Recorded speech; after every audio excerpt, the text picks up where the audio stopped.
नाना पटोलेचा करायचं काय? भारतीय जनता पार्टीचा एकच चर्चा.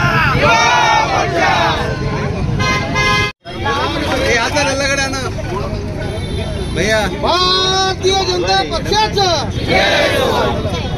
नाना पटोले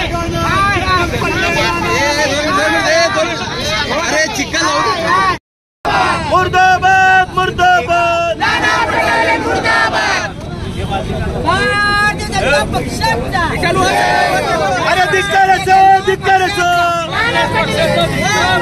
धिक्कार असो धिक्कार असो मुर्दाबाद मुर्दाबाद. भारतीय जनता पार्टी थोडं खाली घ्या. आज सोलापूर भारतीय जनता पार्टी तसंच युवा मोर्चाच्या वतीने तसंच महिला मोर्चाच्या वतीने या ठिकाणी नाना पटोले यांचा निषेधार्थ या चिखल आंदोलन नाना पटोले यांच्या चेहऱ्याला चिखल लावून आंदोलन करण्यात येत आहे.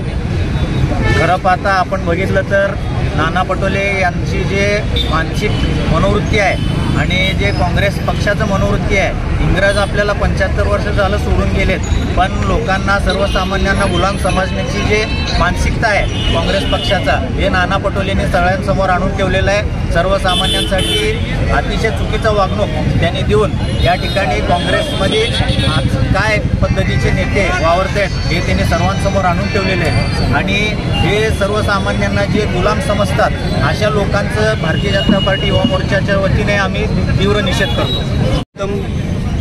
काल जी गोष्ट झाली, नाना पटोलेंचे पाय चिखलात पाय भरल्यानंतर ते पाय धुण्याची जी प्रक्रिया झाली, त्या गोष्टीचा सर्वप्रथम भारतीय जनता पार्टीच्या वतीने मी निषेध करतो. की चिखलात चालल्यानंतर एका कार्यकर्त्यांनी पाय धुवावे. काँग्रेसची खरी मनोवृत्ती या माध्यमातून पुढे आली की कार्यकर्त्यांना कसं वागवलं जातं. या देशाचे पंतप्रधान जे साफसफाई करतात, गोरगरिबांचे पाय धुतात स्वतः पंतप्रधान, आणि काँग्रेसचे प्रदेशाध्यक्ष कार्यकर्त्याला पाय धुवायला लावतात. या गोष्टीचा मी सर्वप्रथम निषेध करतो. आणि हा विषय एवढ्यापुरताच नाही की हे जे प्रतीक आहे हे गुलामगिरीचं प्रतीक आहे. कार्यकर्त्यांनी आणि जनतेने त्यांचं गुलाम म्हणून राहावं या वृत्तीला कुठंतरी पाठबळ देणारी ही सगळी कृती होती.